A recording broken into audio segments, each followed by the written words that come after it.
I'd like to talk about a word that has a lot of meaning, that really reverberates on a lot of levels. And I'm going to try to do this in a very few minutes to just give you the bullet points. The word is boundaries. And I think that when I said that, you recognized it, right? I think you probably did. Because in recent years, because of the internet, I think, we've really adopted a lot of vocabulary from sort of like the mental health world, from the wellness world, and I think that's great. And I think that we've learned a lot, and we can really do a lot to help ourselves facilitate good relationships with ourselves and with others. Boundaries and having boundaries is a word that I think is a little bit loaded, though, and I just want to put at least my bias about how we could clear it up a little bit. Some people think that boundaries are kind of mean or they're too much. Boundaries are really good and they're really necessary. And by boundaries, what I'm talking about is, where do you end and where do I begin? Because this, you and me, is never going to work. It doesn't work. We need boundaries with our children.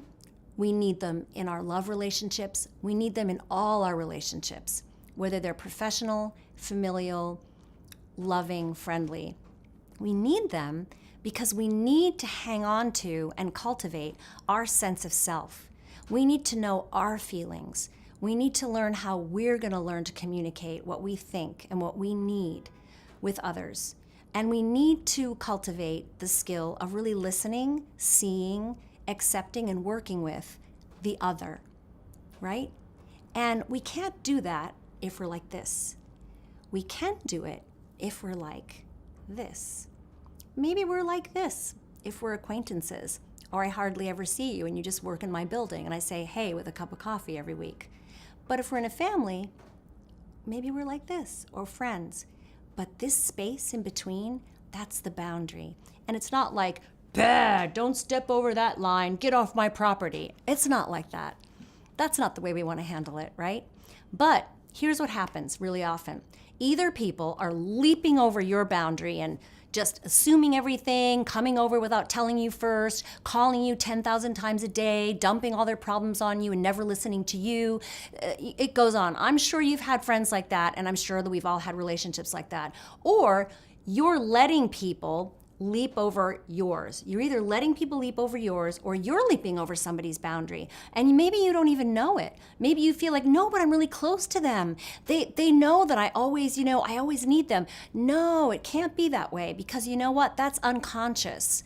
And human beings are acting out of their unconscious most of the time. That's just the way human beings are.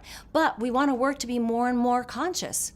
And one of the things that we can do to build consciousness is to be aware of boundaries and to use them in a good way. Boundaries help us have healthy relationships where we really see and accept and appreciate the other person, where we create an atmosphere of respect, where we're not going to jump over that boundary. We're going to say, hey, can I come in? Like we would if it was a neighbor. We don't just run onto their property and bang into the front door. We go up to their door and knock. That's what we want to do with each other.